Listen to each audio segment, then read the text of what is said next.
the Holy Grail, the head of Christ, the elixir of life, vast treasure, and powerful political conspiracies.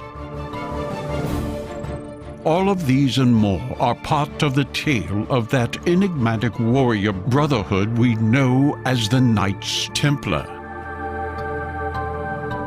It is said they discovered a great secret buried deep beneath the Temple of Solomon and gathered together in order to protect it from generation to generation. Over time, they were feared by all their enemies, not least of which was eventually the Catholic Church itself. A powerful and mighty brotherhood with real hidden secrets that spanned across the known world and even beyond into the world of the Americas. And all of this from the humble origins of a handful of supposedly poor warrior monks. The truth is, the Templars had found great treasure. It gave them immense wealth, property, and power. Their strength was so great that monarchs of Europe feared them, and some plotted their demise. But their treasure was more than material wealth. It was also philosophically, mystically, and spiritually profound. So profound that it was in fact the ultimate secret that has been hidden and protected by secret societies ever since. Prepare to discover the truth. So what was the real story of this enigmatic group? It's time to delve deep and often to places we cannot imagine. We will discover that they did hold a very profound and powerful secret that made them so dangerous they were supposedly disbanded. Welcome to the world of the Knights Templar. They were originally called the Poor Fellow Soldiers of Christ and of the Temple of Solomon, which thankfully has been much shortened to the Knights Templar, or, for the really lazy, just Templars. They were a Christian military order, recognized by Papal Bull in 1139. In fact, they were originally founded in 1119 in Jerusalem, and it would be 10 years after they had finally grown in sufficient size to become active in the defense of the faith. They eventually became one of the wealthiest and most powerful Christian orders. They grew rapidly through charitable donations, and rich kids flocked to join. Their clever ways of finance of Christendom aided in both their wealth and power, but also brought a lot of jealousy and resentment. The Fighting Knights were distinctive and known by all who saw them, from Europe to various holy crusades. The non-warriors, meanwhile, managed vast sums of money and huge tracts of land. They were responsible for creating what we now call banks. They built huge fortifications and castles across Europe and the Holy Land. But their reason for existing was also hugely linked to the Crusades to take and defend the Holy Land. When eventually the Holy Land was lost to Islam, their reason for existing began to disappear. Soon royalty were eyeing the Templar wealth and property, and their end was in sight. There spread rumors around a secret and perverted the initiation ceremony, and King Philip IV of France decided to take advantage. Philip was deeply in debt and needed money fast. By 1307, he had many Templars residing in France arrested and tortured into giving false testimony against their own.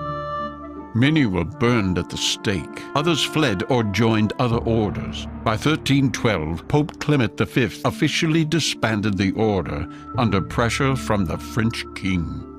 The suddenness, the secrecy, the once great and powerful order, the tragic demise, all this and more gives rise to legends, and eventually their name became a Masonic degree. Modern Templars arose, games, movies, and more. The name Templar is now known again across the world. But let us now go back in time to the origins of this once simple brotherhood of so-called poverty and trace their rise to power. By 1099, Christendom had managed to take Jerusalem from the Muslims following the First Crusade. Now the way this was open for Christians to make pilgrimages from Europe to the Holy Land, but danger was everywhere. Jerusalem may have been safe for Christians, but the route to it was not. Marauding bandits were everywhere, and they preyed upon Christians due to the fact they were often carrying large sums of money as offerings for their basic survival. Thousands lost their lives, and something needed to be done. The man in charge of Jerusalem was King Baldwin II. And by 1119, a French knight by the name of Hugh de Payenne petitioned the king to create an order of warrior monks to protect the pilgrims along their journey. Both the king and the Patriarch of Jerusalem agreed to the request, and the newly formed Templars were granted a wing at the royal palace on Temple Mount. The Temple Mount lay directly above the location it was believed that the Temple of Solomon had originally been. This is why they were to become known as the Poor Knights of Christ and the Temple of Solomon. They were originally only 9 in number and relied upon financial donations to survive.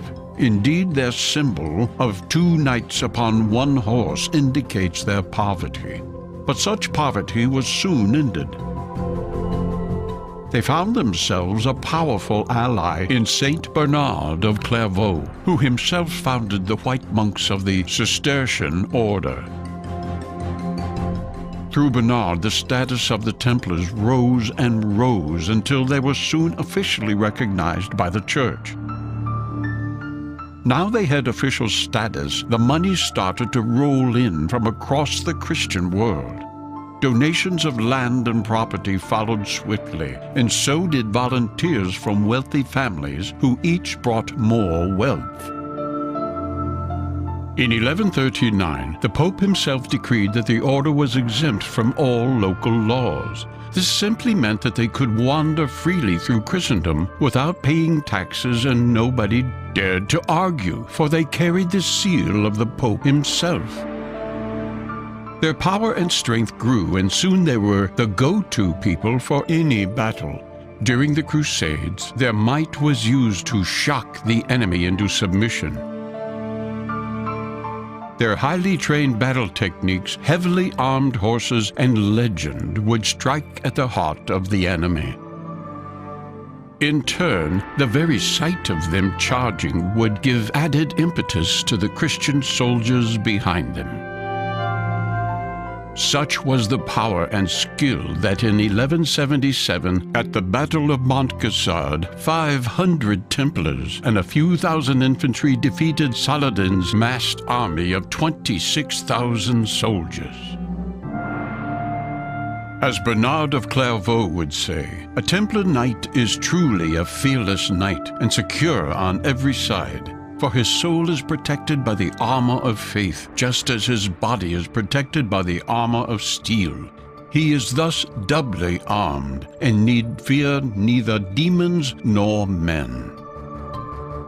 However, most Templars were in fact not warriors. Behind every knight there was an army of support assistants. From the menial to the monetary, there were thousands who administered the huge operation. Each member was sworn to poverty, and yet many were in control of such huge sums of money that whole nations were envious. Because they controlled such wealth, they developed a thing called a letter of credit, a simple note that promised the Templars would reimburse the holder of such a note. This was the origin of the dollar bill or pound note. A person could deposit wealth with a Templar in France, take a note of promise, traverse the Holy Land, and give the note to the Templars in Jerusalem and receive his money. For this they donated to the Templar cause. This was banking and may very well have been the very first in existence. But it did work, and now the marauding thieves could no longer steal from the people who had nothing. From Europe to the Middle East, the Templars grew in power and wealth. Massive landholdings were donated or bought, and soon they were running farms, vineyards, and businesses. They built fortifications, churches, and cathedrals. They manufactured, imported, and exported, and built their own fleet of ships. Their power was unprecedented. In fact, they had become not just the first international army and bank, but also the first multinational and faceted business. By the middle of the 12th century, the Templars found themselves competing against two other orders, the Knights Hospitallers and the Teutonic Knights. Their political bickering and military scraps, in fact, were weakening Christendom, and with the rise of effective Islamic leaders such as Saladin, things started to get more difficult. As Christian brothers fought each other, Islam moved in and started to take back the Holy Land piece by piece. Soon the perceptions about Templar power were weakened. Also, they backed this up with several unsuccessful campaigns against Saladin. By 1244, Jerusalem itself had fallen and would not come under Christian control again until 1917.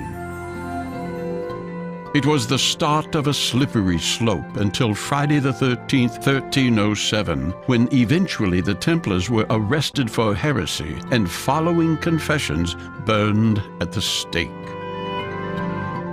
The remaining Templars were disbanded or joined other orders. The Pope decreed that Templar property should be absorbed into the holdings of the Knights Hospitaller. Many, in fact, see the disbanding of the Templars as simply a merging of two orders. Many Templar organizations simply changed their names from Knights Templar to Order of Christ. Today, the Catholic Church states that the medieval persecution of the Templars was in fact unjust, and they had in fact done nothing wrong, and that Pope Clement had been pressured into his actions by the dominance of King Philip of France and the public outcry. But is that the end of the story? We all know that it is not, for the film The Da Vinci Code brought the whole thing back to life. But it was before the film that the secrets had started to emerge. In fact, Dan Brown's tale is simply a fictional expression of several books from decades before that all began to unravel the secrets of the Templars and their link to things much more profound than mere money. It all started a long time before anybody had the ideas about the Knights Templar. It all begins with the myth of the Savior. Today, there is one popular savior myth that has crept into popular folklore through various best-selling books, documentaries, and films: the Merovingian dynasty. The Merovingian dynasty has been romantically depicted by both the regional writers in France and international best-selling authors such as Dan Brown and Besant, Lee, and Lincoln. There are tales of mystery and magic, of wisdom and light, and last but not least, descent from God Himself via His Son Jesus and His supposed wife Mary Magdalene. Some even go so far as to say that the Merovingians were descended from an ultra-ancient race of fallen angels that spawned the globe, taking wisdom and knowledge with them as Atlantis sank. It all started with the leader of the Salian Franks known as Merovech in the 5th century AD. Both he and his son Childeric I were great warriors and fought bravely against the Visigoths, Saxons, and Alemanni. Following Childeric came his son Clovis I, who went on to unite most of Gaul and the Lauri and defeated the Roman ruler, Syagrius, to the joy of almost everybody. Or so the propaganda goes. It was Clovis I who adopted the Roman Catholic religion for his nation. Eventually, by the early 7th century, we end up with the infamous Dagobert II, also known as Dragobert, coming from the words dragon and Bert, which in turn comes from Bara and Para, which means Pharaoh. So Dagobert simply means king or Pharaoh of the dragons. Such links to dragons or winged serpents will become extremely important in our tale.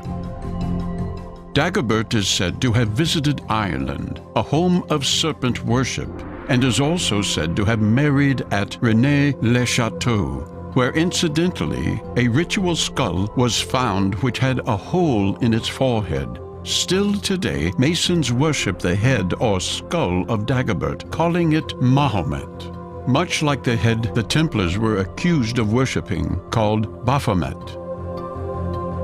It is kept in the covenant of the Black Sisters at Mans. The cup that was formed to hold the skull is made into the shape of a chalice. Hence, we have the head of the dragon Pharaoh in the chalice, and we wonder how Dagobert became linked to the Holy Grail.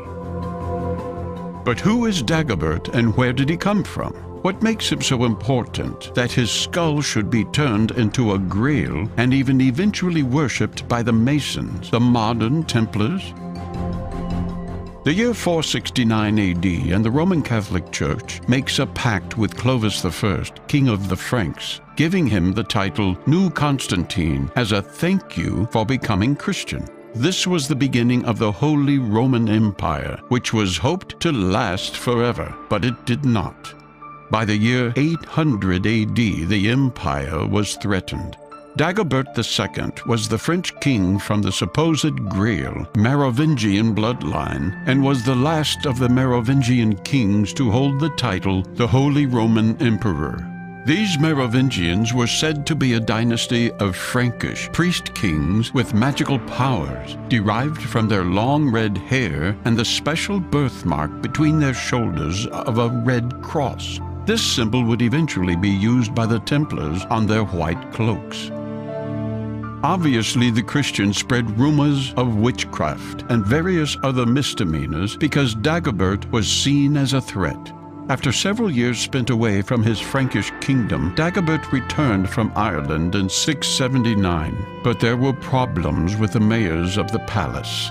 3 years later, the Catholic Church plotted a conspiracy against him due to their displeasure with Dagobert's lack of allegiance to the Roman Church. While on a hunting trip, Dagobert was lanced through the eye by his own godson as part of the ploy. Now, power was passed to Charles Martel, beginning the famous Carolingian dynasty. This basically ended the Merovingian bloodline and its run of power. From that day, the Merovingian kings were powerless and were officially thought to have died out with Dagobert's grandson, Childeric III. Charles Martel's grandson Charlemagne was anointed Holy Roman Emperor. The Catholics had wiped out the troublesome Merovingians once and for all. Or did they? Some still claim today that they are descendants of this special bloodline. However, my researchers have only gone to prove that this is pure propaganda. Thousands of books have sprouted in the last few decades, with new evidence, none of which is verifiable and based upon legends only. The Merovingians, born of the sea, with kings connected etymologically with the snake, as well as ritualistically, were simply descendants of a serpent bloodline. The royal line descended from serpent priests seen across the globe in India and China, in Britain and America, and basically everywhere else. Their connections with the Grail are simply via the secret of the snake, and their obvious pagan past brought down the Christian might of Rome. But we shall move into these secrets as we move along. One of the most striking images in Christian history is the Red Cross. Whether a strict Latin or a Templar croix paté, it is the memorable symbol, especially seen on a stark white background. Seen in relation to the Mark of Cain, or the Merovingian birthmark, or even the Templar cross, they all seemingly relate in one way or another to be a symbol of the snake. Indeed, the Red Cross is an almost universal symbol of the snake, and therefore, to wear it, one is branding oneself as a serpent worshipper. The reason for this is quite simple. The serpent and the snake were intertwined. The snake was a symbol of the sun, and the cross a symbol of the seasons. Jesus himself was known to have been involved in this whole serpent worship world. He was equated with the serpent in the wilderness held up by Moses, and he sloughed off his skin in the tomb and was resurrected just as snakes were seen to do.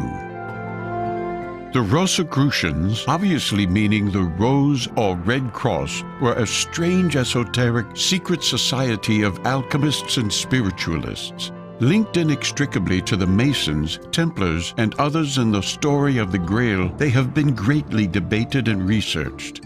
It is interesting and also ironic to note that the connection between the healing element of the Grailand, the real, deeper significance of the Grail, has been completely overlooked, even though it remains a hands-on, objective truth.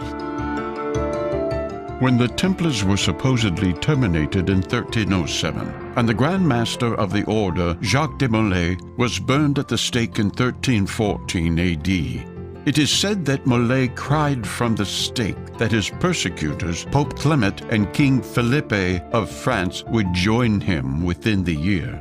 True to his word, Pope Clement was dead within the month, said to have been from a bout of dysentery, and King Philippe by the end of the year from causes which remain unknown. This is a startling example of the power of the Templars. They remained not in name, but certainly in number. It also gives us a glimmer into the real secret of the Holy Grail, for it was well known that the Templars were proficient exponents of the secret art of poisoning. In the mysteries of Ceres and Proserpine, the great secret is communicated to the initiates. The bull has begotten a serpent, and the serpent a bull. The bull is a symbol of the generative force, the power. It is a symbol of the sun in Taurus and emerges from the sea. As the Quinotaur, the bull supposedly spawned the Merovingian bloodline, with his son called Merovic, after the sacred bull of Heliopolis, Meroe. It was the king Merovic, the first in line of the Merovingian kings, who was said to have been spawned by the Quinotaur. This is a giant sea monster with a bull or goat's head. So the Mer part of Merovi becomes obvious in that Mer means sea, born of the sea. The Quinotaur, if broken down, resolves into Tar for bull and Quin for king. He is the king bull of the sea, the sun in Taurus. This king bull goes back a long way in history, right back to the days of the Mesopotamia and kings such as Sargon and Menes. But this goes back yet further in an association between these kings and their legendary genesis from ancient sea-born gods such as Oannes and Dagon, who were nothing less than serpent gods. The sun as a serpent would sink beneath the horizon and become a fish. Dag means fish, and On means sun. Dagon is therefore the nighttime serpent sun, otherwise known as the Black Sun in various esoteric traditions. The Black Sun is a symbol of the underworld and the unconscious. Could it be that these legendary creatures are archetypes from the unconscious? This is the element Gnostics believe to be the true self. And the early Gnostics were in fact serpent worshippers who had a holy snake Eucharist. They were also the people responsible for writing down the whole Jesus myth and giving us the New Testament we know today. And the Templars hinted at these secrets in their symbolism. In fact, the Christians of later time went on to use the image of the Ouroboros as a symbol of the Alpha and Omega elements of their Christian faith. The Levites, of course, derived their name from the Leviathan. Their name means sons of the Leviathan. Oannes is also the same as the Hindu Vishnu, who is linked with the serpent. However, there is another interpretation of equal worth for the Quinotaur, as we shall see. Heracles wrestled with the snake, which transformed itself into a bull. Heracles tore off one of the horns, which the nymphs tossed into the river, where it turned into the cornucopia or horn of plenty. In Scotland, there are hundreds of Pictish symbols found on rocks and ancient Neolithic monuments. There are many that are in the image of the snake, and also with the snake in association with the bull, thus revealing the widespread nature of the bull-serpent association. The Quinatar has the root king, being possibly from Cain, and therefore showing Quinatar to be descendant from the serpent race of Cain. Kin is also related to serpent and king. But what is the Quinatar? Quin, as we can see, could be from king. Tar is obviously from Taurus the bull. It could also come from the Babylonian Quin, who was the greatest among the children of the dragon goddess Tiamat. According to Babylonian legend, in the beginning there was neither land, gods, nor men. There were only elements known as Tiamat and Apsu. Tiamat was the female and the spirit of salt water and primal chaos, and Apsu the male, the spirit of fresh water and void.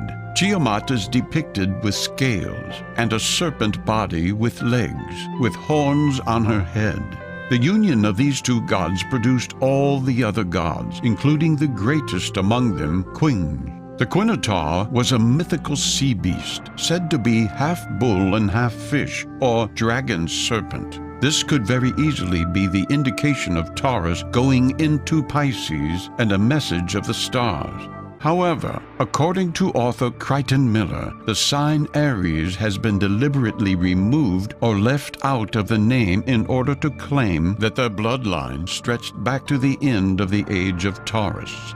The Quinatar is also said to have sired the Merovingian bloodline, as we have seen. The same Merovingians, said by several authors to be descendants of Jesus, the sun deity, and so he is the sun or ruler in each sign. Quinatar, traced backwards through Greek into the Phoenician legend, is none other than Zeus, the very same god who impregnated his own daughter with Dionysius. But how is Zeus related to the Quinatar? Well, Quinatar is dragon, the half-fish serpent linked to Oannes and Oedicon, and giving us the dragon title. Elsewhere, Dagon is known as Daenos, and Zeus as Dios. As we know, Zeus was known to have taken the form of the serpent to procreate, just as Quinatar sires a race of sacred kings. And in the Orphic legends, it was the son of Zeus, Dionysius, who was to be the fifth ruler of the world. The Phoenician legend involves him in the disappearance of the daughter of Canaan, Europa. Europa was a princess, or the daughter of a god, and was said to be very beautiful. One day, a servant told Europa that a white bull had appeared on a local beach. This tame bull allowed Europa to wrap garlands of flowers around its horn and to climb on for a ride. But the bull ran off with Europa into the sea. She was never seen again. Now we have an entire continent named after a missing girl, stolen by a bull.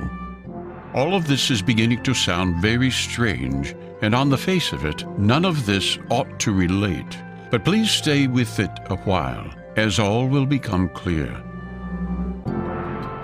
We must now move into an area that at first glance will also appear unrelated, the Wandering Jew.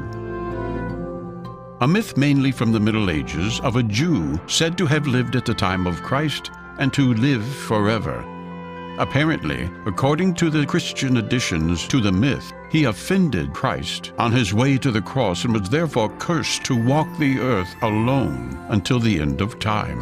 One of the most interesting things, however, is not the later Middle Age myths, which were attached to the character, but the origin. The Wandering Jew is literally an amalgamation of hundreds of supposedly separate characters, all immortal. However, it is my view that they all originate from the source of serpent immortality.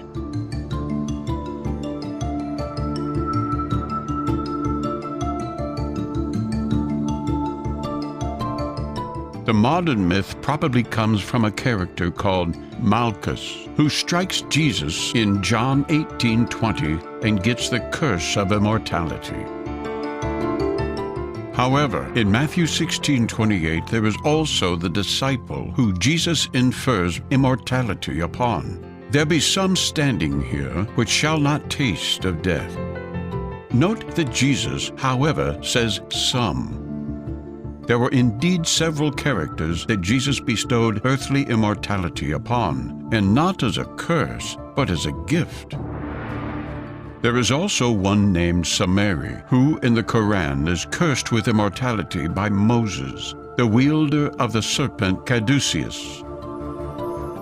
And not forgetting that Jesus is likened to Moses, who lifted the brazen serpent in the wilderness. There is a remarkable astrotheological reason for this. Jesus was adept. He could fix time because he understood the motion of the planets and the sun, being a sun deity himself. Fixing the motion is symbolic immortality, for it escapes the cycles of life, nirvana. It is in essence piercing or lancing the dragon, which is the sun passing overhead.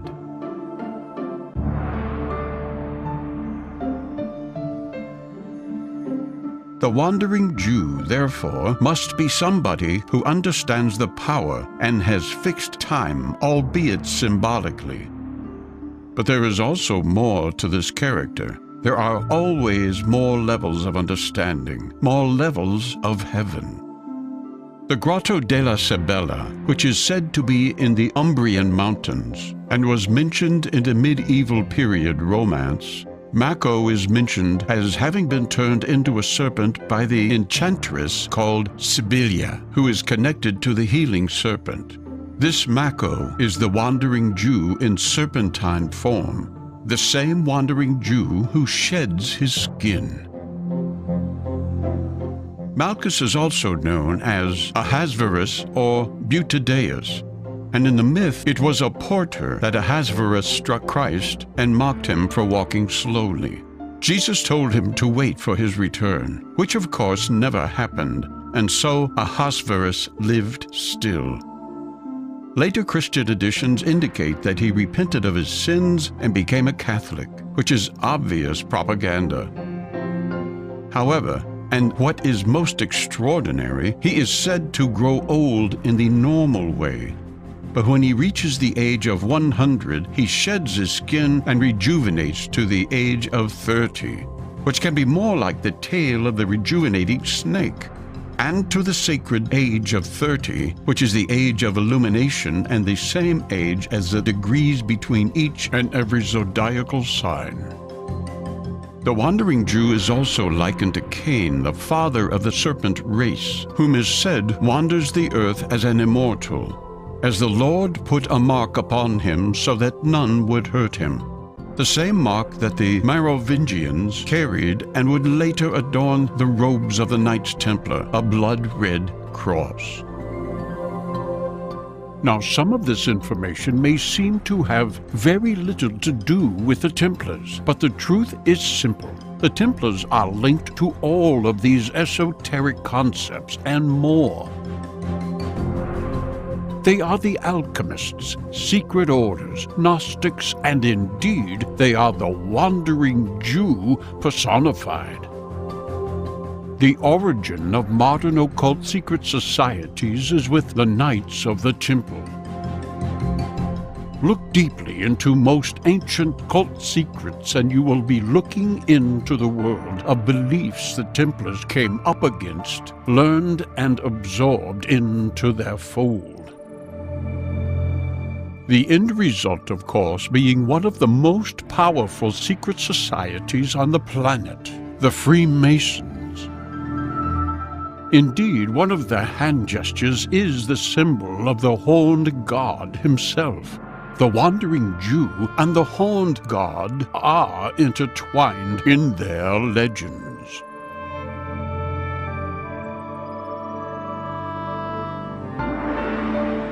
There is also an amazing legend about the linking of Herne, or Cernunnos, the horned god, with the wandering Jew. in that they are one and the same. It is said that Herne told Jesus to drink water from the indent of a horse's hoof, telling Jesus, therefore, to subjugate himself to the old ways.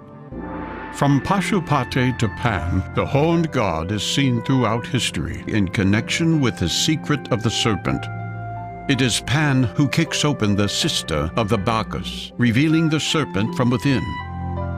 Dionysius, or Bacchus, is often depicted with horns, and the Bacchanals of Thrace were said to wear the horns in imitation of their god.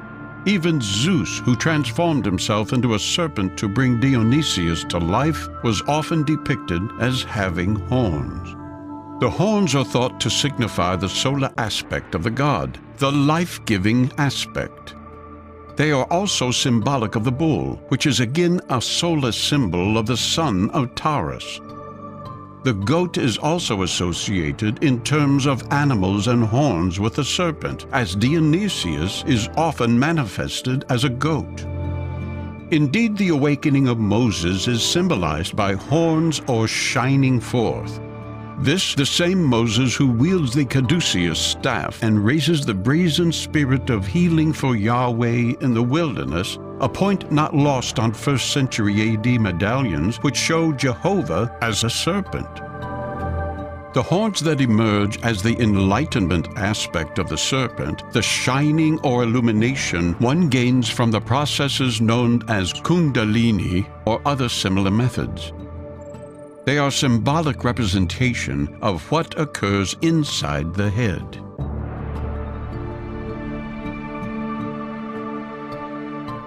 Heads are central to the story of the serpent cults, and there are many instances which prove this point. Hydra was the Greek water dragon, said by Alcaius to have 9 heads, one of which was immortal. And of course, snakes are poisonous. Strabo gives a telling of the tale of the usefulness of the poison of the snake, as he points out that the Anagros River of Elis emits an offensive odor for a distance of 20 stadia and makes the fish unfit to eat. This is attributed by some writers to the fact that certain of the Kinturoi here washed off the poison they got from the Hydra. The bathing water from here cures leprosy, elephantitis, and scabies. A strange aspect for poison to have, that it should, diluted in the waters of the river, have medicinal benefit. It has to be related to the equally peculiar concept that the Hydra has one immortal head. This, of course, relates to the discovery by author Philip Gardiner that our ancestors used venom and blood of the snake as a unique medicinal substance or elixir. Could this be a clue to the dilution ratio of venom to blood, an 8-to-1 ratio? According to the Argonautica, the arrows dipped in the blood of the Hydra were used to kill the dragon of Hesperides, which lay by the trunk of the apple tree. There is another hint that maybe the diluted poison should be mixed with the horse. Heracles shot his poisonous arrows into Nessus. As he died, Nessus, knowing how poisonous the arrows were, since they had been dipped in the gall of the Lernaean Hydra, drew out some of his blood and gave it to Deianira, telling her it was a love charm. If she wanted her husband not to desert her, she should have his garments smeared with this blood. This is not obviously linked with a horse at all, until we discover that Nessus was a centaur, and therefore half horse, half man, like Chiron, the teacher of the snake god Aesculapius.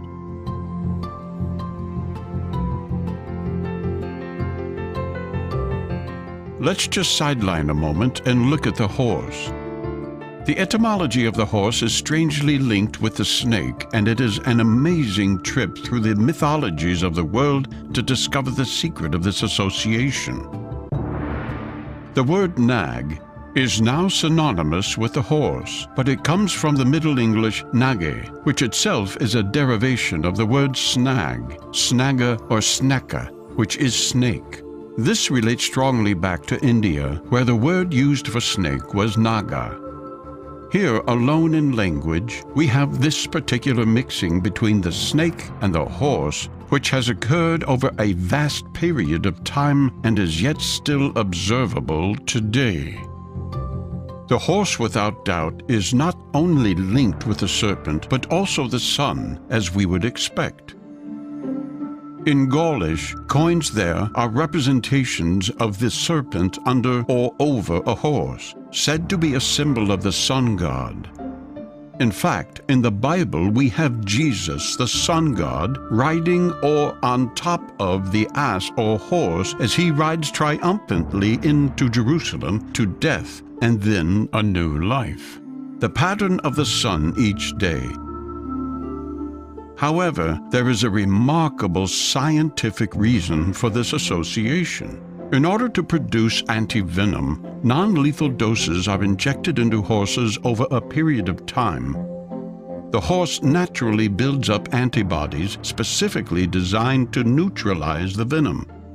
Eventually, the horse's blood is collected and the antibodies extracted to produce anti-venom. This amazing coincidence is not new. It has been known about for centuries and is as old as oral tradition can be. This idea of the ancient concept of the horse is also seen in particular images of horseshoes seen on rock art in Australia, from before there were even horses in Australia.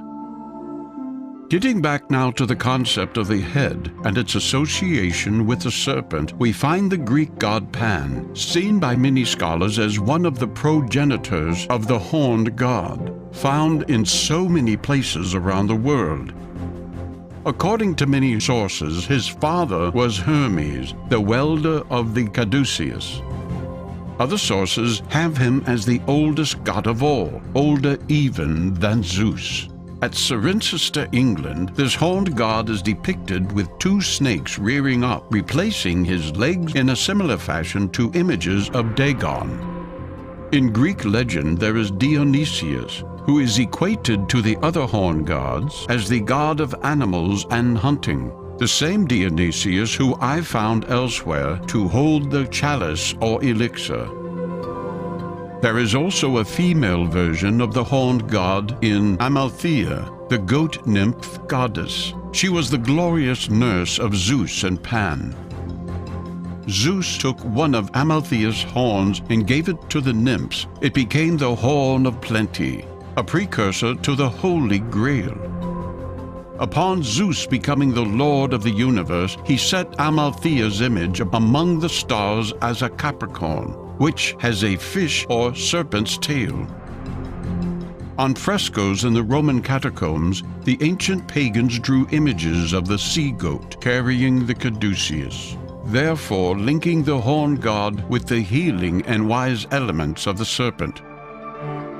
This image alone, as the goat of Mendes, was to move in alchemical and Kabbalist circles much later on.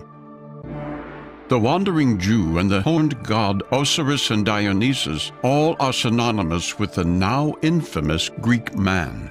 The Greek man, or indeed woman, can be seen across the world in medieval and even modern cathedrals and churches.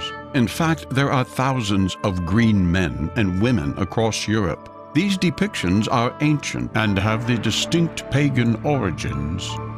And now that we understand our diverse pagan heritage included the worship of the serpent and the many things that this entails, we must also understand that Christianity adopted it.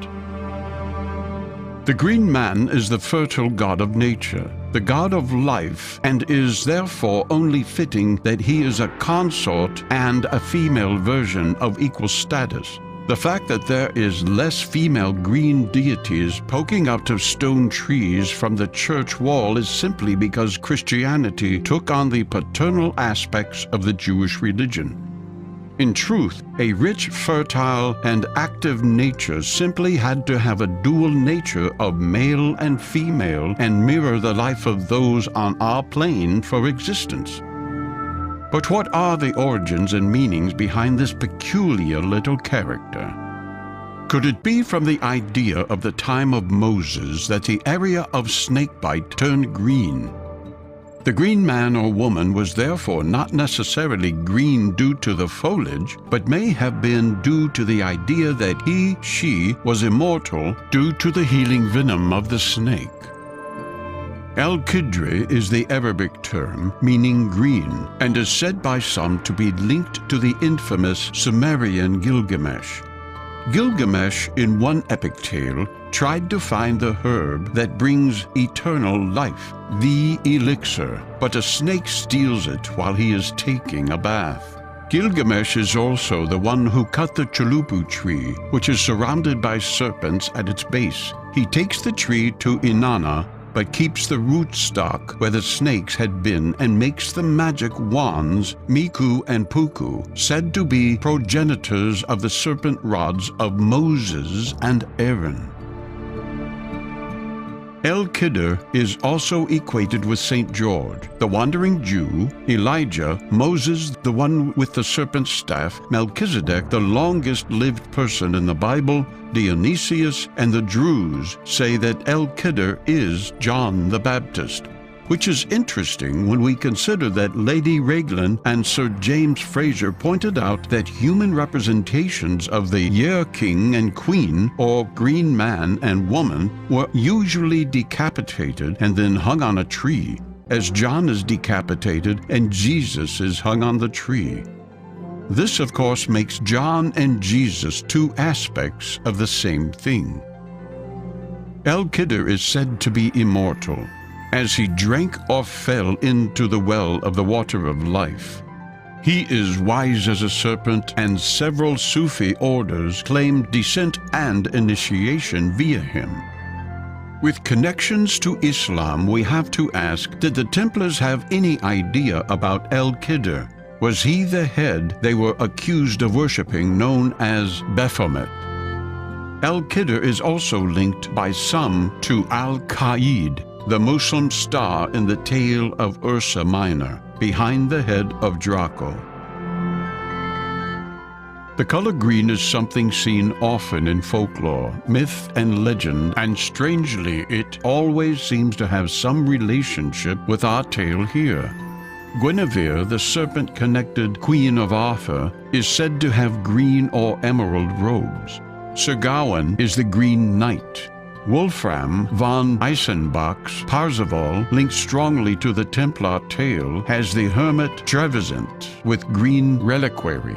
Even the sword used to behead John the Baptist is said to be emerald.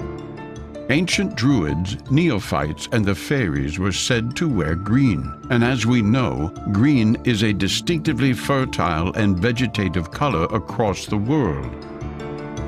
For all these reasons, the secretive and ancient languages and symbols of alchemists, mystics, and even Gnostics is said to be the green language. Now, just a quick mention of Rosalind. Although the Sinclair who built Rosalind was not a Templar, he was linked to the Templars indirectly, and Rosalind has hundreds of green men images, as well as Templar symbols. The Angus Day, the five-pointed star or pinnacle, the head of Christ image or Baphomet, as well as the floriated cross and the dove in flight with the olive branch. Split up, and most of these images are purely Christian symbols or motifs stolen from one or more ancient religions. However, put together in one place with historical links to the Templars, we are left with little doubt that there must be a Templar and esoteric link. But inside Rosalind, one is always overcome with the sheer scale of the vegetation. It is simply like bringing the outside in. In fact, this is almost exactly what is happening. The Garden of Eden with the Tree of Life and the Tree of Knowledge were brought to this place. It was a place of knowledge and eternal life, and there is little wonder the Green Man should be in residence. Also, a few miles away from Rosalind is Temple, the modern-day name for Ballantradoc, the ancient headquarters of the Templars in Scotland. The fact remains that the Templars in Scotland did not die out. They just changed and went underground, hiding their signs so that nobody could prove their existence. However, that Rosalind Templar diversion out of the way, we have to try and make sense of what we have learned, and I apologize for bombarding you with lots of seemingly unrelated information. We begin this tale with stories of the Merovingians. This now infamous royal family has even found its way into the film The Matrix because of the perception that it has spawned secrets and secret societies around the world as if protecting something.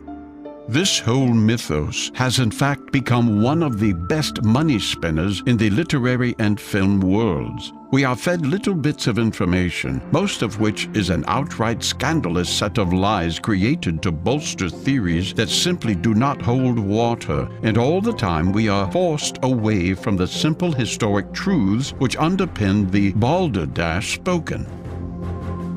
The same way that the Templars' true purpose was hidden beneath words such as poverty.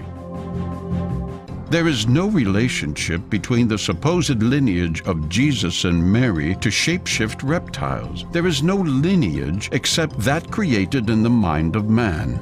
In fact, it would be a far stretch of the historian's imagination to accept that a real Jesus Christ existed at all in the form that is constantly rammed down our throats. Jesus, as we can clearly see, has the culmination of a great many pagan deities, and all of them, without exception, are linked in one way or another to the worship of the wise serpent and to the power of the sun. It is therefore no stretch of the imagination to understand that the character of Jesus was in part based upon these serpent deities. Just look at the shedding of skin, whereby the snake crawls into a dark place and leaves behind its skin and then emerges born again. The same thing happened to Christ as he died on the tree, was placed in a tomb, and once risen to new life, left behind his old skin or shroud. In Africa and elsewhere, the snake is still pinned to the tree as a votive, offering, or sacrifice for the health of the tribe. In some places it is even pierced on the side. Christ was equated to the brazen serpent of Moses, and we were told to be wise as serpents. In truth, the ancient and pagan worship of the wise serpent has slithered unseen into our so-called modern religions. What there is, in fact, as we can see from the disparate evidence presented above, is a whole host of clues laid bare before our very eyes.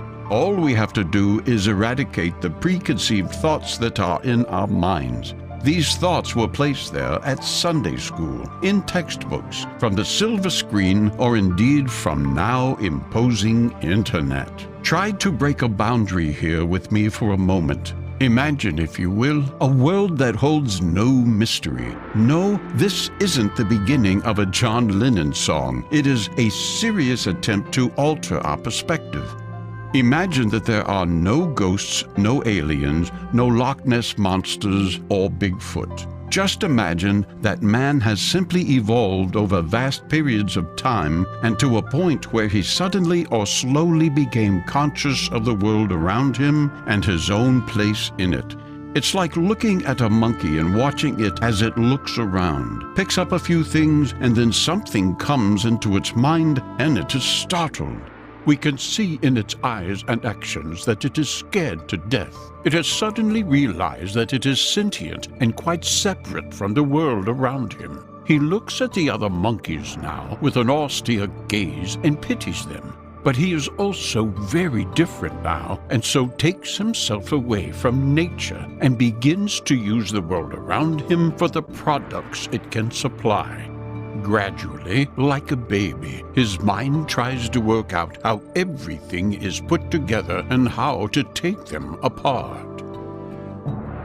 He wants to know what those points of light are in the sky, what that big yellow round thing is, and the white one that changes shape at night. He'd never spotted that before, and so he analyzes everything. A few hundred years pass by, and the descendants of our little monkey are losing their hair because they have covered their bodies in the skin of other animals for the cold and wet times. They are using their minds, working out how to kill bigger and bigger quantities of animals for meat, which they have found gives them more satisfaction than eating vegetable and fruit matter all day long. Now they have more time on their hands, a concept they had no idea of before they became conscious. Time passes slowly and the mind develops. Some in the growing groups want to know more as they question. They become fearful of the dark, the deep waters, and the burning summers. Noises come from the woods that they no longer know because they have been too long away from that level of nature, and they wish to understand.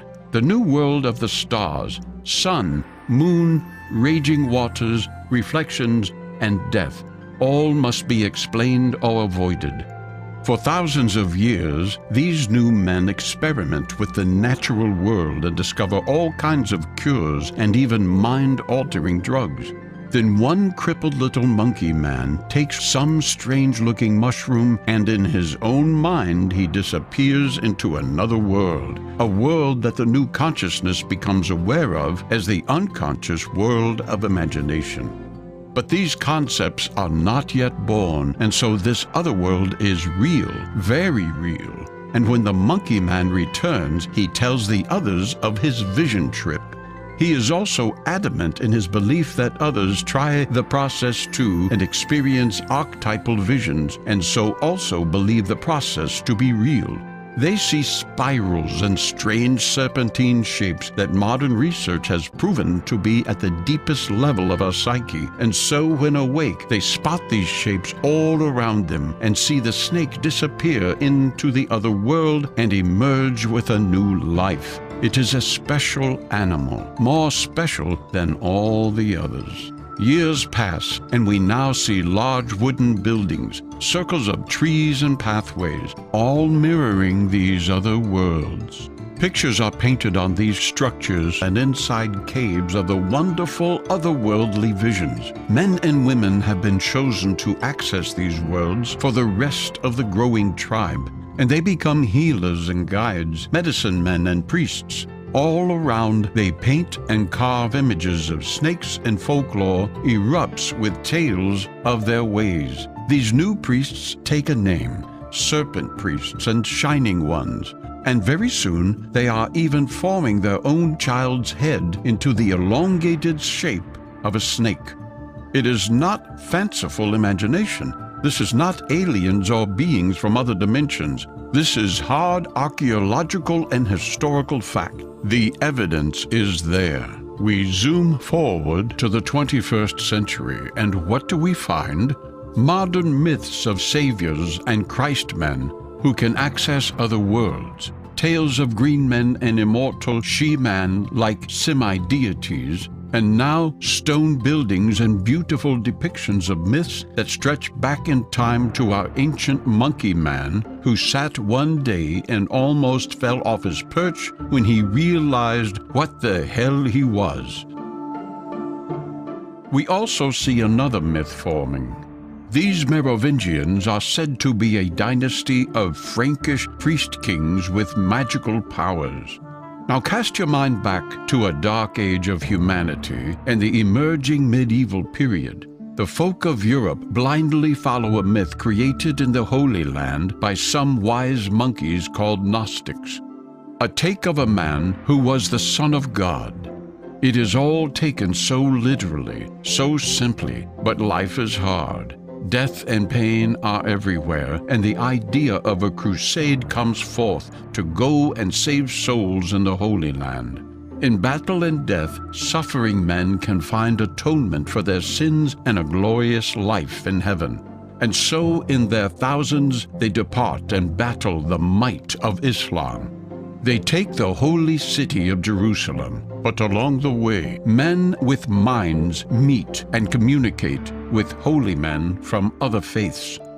Such conversations were impossible in Europe. new influences are now at play. New concepts that there is more to the spiritual life than just the simple literal Christianity. In fact, these men of thought soon discover that their own religion is in fact based upon much older myths of serpent worship and immortality through the power of the sun and snake. A concept so wholly encompassed in the idea of the Holy Grail, the cup that holds the blood of the one true great serpent god himself. The cup that is in the mind of the illuminated. Imagine then also the fact that these newfound truths were pure heresy in a world dominated by the power of a vicious Catholic Church who jealously guards its literalisms of the Gnostic texts. Nobody who dare to openly speak of such truths in a world of utter and complete control by the ruling elite. And so the truths are hidden, coded, and kept secret. New groups are formed that protect these secrets and pass them on through time. This stream of information from one generation to another becomes symbolized in the bloodline, the truth of the Holy Grail passed down from one age to another through the long line of initiates via the sacred bloodline of secrets. This is the truth, that all of the secrets were in fact hidden in plain sight, and the key to understanding them was protected throughout the dark period of Catholic control. The Templars did discover the Grail, or truth, and they did pass on its knowledge. In this way, what they did was heresy, and that had to be stamped out. So many stories came so close, and yet were so far away.